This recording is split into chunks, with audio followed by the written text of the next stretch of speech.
یہ ویڈیو دیکھنے کے بعد آپ اس قابل ہو جائیں گے کہ آپ کو پتہ چل جائے گا کہ پاکستان کن علوموں، کن اداروں، کن لوگوں کی وجہ سے آگے نہیں بڑھ پا رہا۔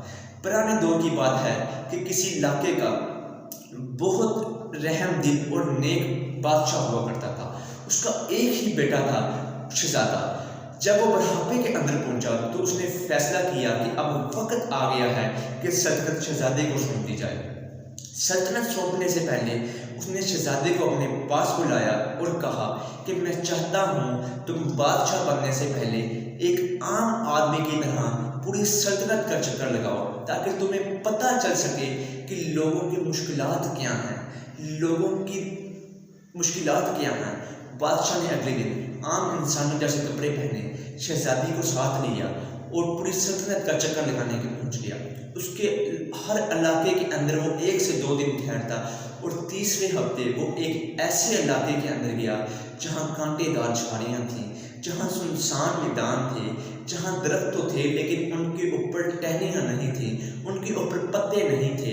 ان سنسان علاقوں کے اندر الو بول رہے تھے اور ان کی چڑ کی آواز سے شہزادے کا دل ہچکچا رہا تھا۔ اس سے رہا نہ گیا، اس سے ڈر گیا وہ، اور اس نے آس پاس میں آبادی ڈھونڈنا شروع کر دی۔ تھوڑی ہی دیر کے بعد اسے آبادی نظر آئی اور پاس آبادی کے بازار میں گیا۔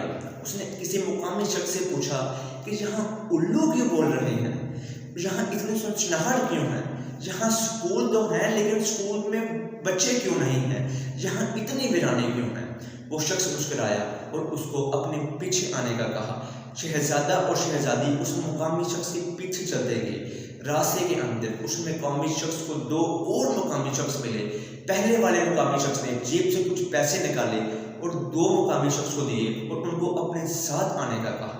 کچھ فاصلہ طے کرنے کے بعد وہ ایک بہت بڑی عمارت کے پاس پہنچے اور اس نے شہزادے کو بتایا کہ یہ عمارت اس علاقے کی اکلوتی عدالت ہے اور یہاں پر اکلوتا منصب بیٹھتا ہے۔ وہ دونوں عدالت کے اندر گئے اور اندر جا کر پہلے والے مقامی شخص نے شہزادے کی طرف اشارہ کر کے کہا، جج صاحب یہ شخص یہ میری لونڈیا ہے، اس کے اوپر قبضہ کرنا چاہتا ہے۔ جب یہ الزام لگایا، ساتھ ہی 2 مقامی اشخاص نے پہلے والے مقامی شخص کے حق میں گواہی دے دی۔ بادشاہ نے بہت وویلا کیا، بہت شور مچایا، لیکن کوئی اس کی مدد کو نہیں آیا۔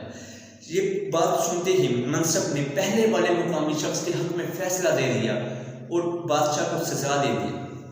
40 کوڑوں کی سزا پر اسی وقت عمل درآمد کروایا گیا اور بادشاہ اپنے زخموں سے سینہ چیر کر باہر جا رہا تھا اور اسی راستے سے گزر رہا تھا۔ ابھی بھی اس کے ذہن میں وہی سوال تھے کہ اس علاقے میں الو کیوں بولتے ہیں، یہ علاقہ اتنا سنسان کیوں ہے، یہاں پر سکول تو ہیں لیکن اتنی ویرانے کیوں ہیں۔ لیکن اب اس کو اس بات کا جواب مل گیا تھا کہ یہاں الو کیوں بولتے ہیں، یہاں پر اتنی سنسانی کیوں ہے، یہاں پر اتنی ویرانے کیوں ہے، کیونکہ وہاں انصاف نہیں تھا۔